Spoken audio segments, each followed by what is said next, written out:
friends, rats with friends. What's that, pal? You're screwing just like a Chinaman. It's crazy, Lou! He killed Mulray because of the water thing. Let's get you into the light. And so this is a local politician. He's a Democrat. This is a Breast of Thread podcast. And so what's going on exactly? My name is Tom Anderson, and I am running for re-election as a progressive Democrat to House District 19, which is right here where the Malone family lives. And I'm so happy that they are supporting me in the campaign, because I will tell you, let's just say I cannot think of anything good to say about the head of the other party. Excuse me, I mean the malevolent, narcissistic sociopath. I mean the guy who believes that cruelty is the point.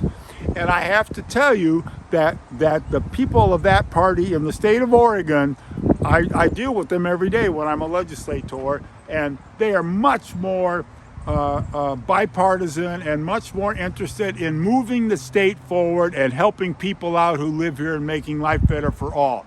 We may have different ways to do that, and of course my ways are the right way to do that, but our goal is to do something good for the people, not to do something good for ourselves.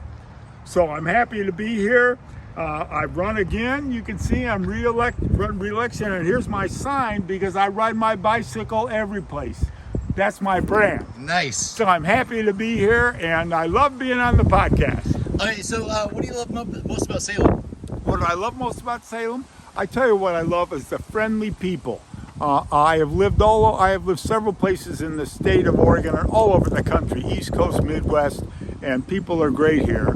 And that's the personal thing. What I like about it also is the geography.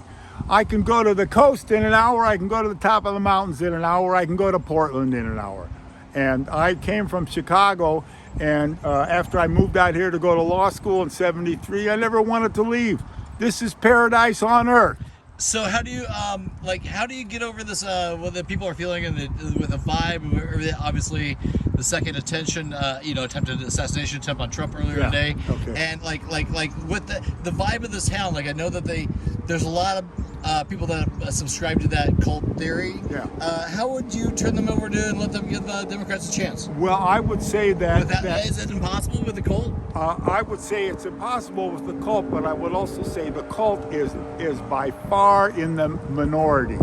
And I think the things that guy and his minions are doing, they're eating cats and dogs and people's pets, are because they're desperate, because they know that the Harris-Walz campaign is full of joy and wants to do things for people. Like she said in the debate, everything that I do, and when I talk, I'm talking about you. Everything that idiot does is talk about himself. So what do you, have you ever seen anything like this? What would you akin this to? Have you ever been something you've ever seen? Like I've seen people in my life that are the closest to me, without naming names, become part of this thing that they think it's okay for a 34-year, they don't believe that he's actually a convicted felon of 34 counts, and they don't believe he's actually been convicted on rape, assault charges. So they don't care about that. What do you say to that? Well, I say I have been a lawyer for 48 years. I've been a trial lawyer for 48 years, and I understand how the justice system works, so he has been. But I will tell you, what he's saying is just another aspect of his desperation. And he is mentally decompensated because of all the stress that is on him. Plus, he's a 78-year-old guy who has not lived a healthy lifestyle at all, either physically or mentally. So as we get closer to the election, he's going to get more desperate, he's going to get more wacko, he's going to get more out of control. And I think that's going to redound to the benefit of the folks who are really here concerned about you and me, not concerned about their own ego. Yeah, I mean, I don't want to make it all about Trump, but it is it is an elephant in the room that we have to talk about because it has become fever pitch of ridiculousness. Like I've told those two points to somebody, and they said that their rebuttal was, and I don't like politics. I'm not a politician. I'm an artist. I'm a filmmaker. I'm a documentarian of the moment. But he said. But look at the court that did it. They think the court was in on it. And Well, so that's- there's a spin on everything. Of Is course that there just is. going to go down with the ship? That's just going down with the ship. And I will tell you that that is not the way that I personally campaign. In my years in the legislature, every bill that I introduced, I had Republican sponsors because we're trying to do something good for everybody, not good for my own ego. I got enough of an ego after 48 years of being a trial lawyer, Yeah. but I'm really here to try to do good for people. And what's the first thing? And I'm sorry if you're repeating yourself, but what's the thing that has to happen first in Salem? You think, because there's a lot of on Corden Road, there's in the State Street right where we live. Yeah. There's a lot. There's like I've seen it grow so much, and I also was in San Jose right when it was Silicon Valley bloomed, right, Yeah, where everyone yeah. got pushed out. Like, dude, this Salem has a place to. It has space. Yeah. That's the number that I've seen. Yeah. How do you think this? I mean, it's growing so fast. I mean, it's the next Portland in a way, don't you think? Well, yes and no. But now, I mean, the ideas, and then I'll be quiet. Okay, I was on the Salem City Council for 8 years, and one of the most important aspects of good land use planning in Salem and in Oregon is what's called the urban growth boundary. We want to keep that narrowly defined because usually on the opposite side of the urban growth boundary is prime farmland. And that's what we're interested in. So what we were trying to do on the council, when I was on the council for 8 years and also now in the legislature, is we want to have smart growth, not expanded growth. We don't want to expand the urban growth boundary, and instead we want to do infill and do things that are more dense. And when I was on the council, we worked as hard as we could to allow for and help high density housing in the city core. What do you think about that situation over on State and Corden, though, with all the housing? Is there going to be a gas station in there? I spoke with somebody in Silverton who's on the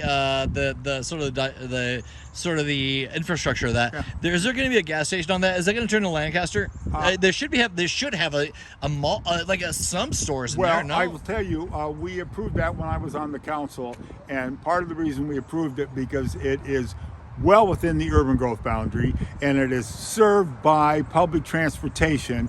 And my recollection of that, and I haven't been on the council for 2 years, that there will be some sort of grocery convenience sort of There's store. got to there. be. You can't put it all in Lancaster. Yeah, no, there will be. There will be. I mean, that big Lancaster looked like a like we don't want it to look like.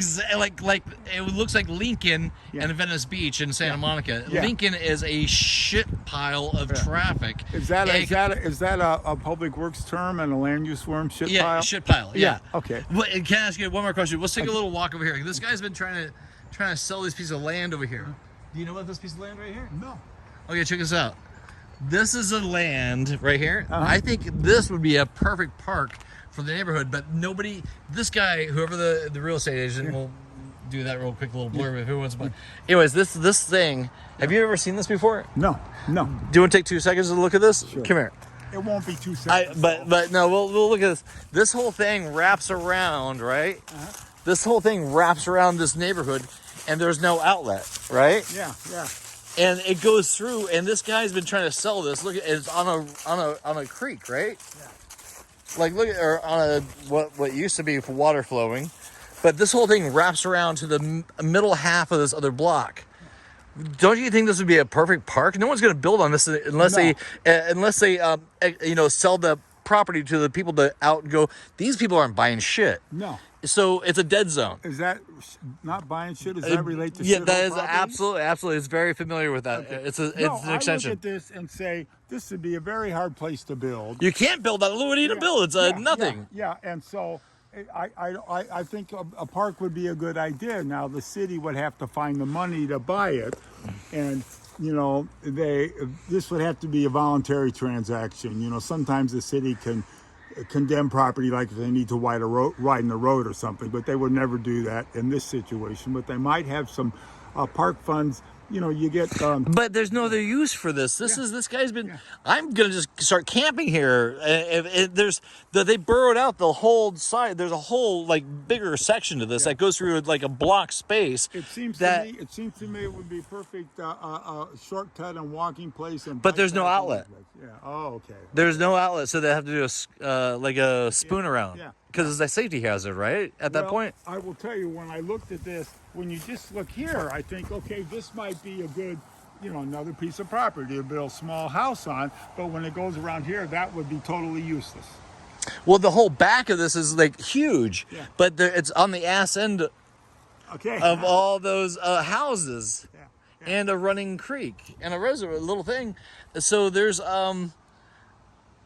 I don't know what this guy's gonna do, but it should be a park, I mean, it should be. Follow it closely. It should be a park. Everybody looking at the podcast who lives in House District 19, which is from the Salem Capital all the way down to the city limits, all the way over here, Lancaster, Cordon.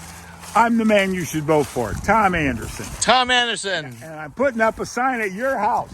Okay, my sister.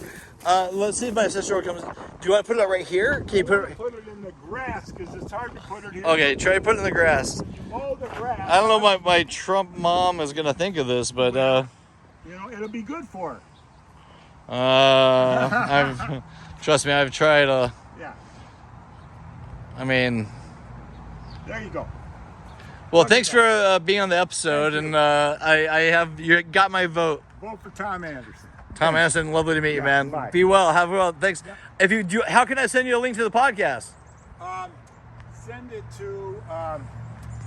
Should I not get this on camera? Yeah, send it to electtomanderson.com. Perfect. Thanks a lot, man. Good luck.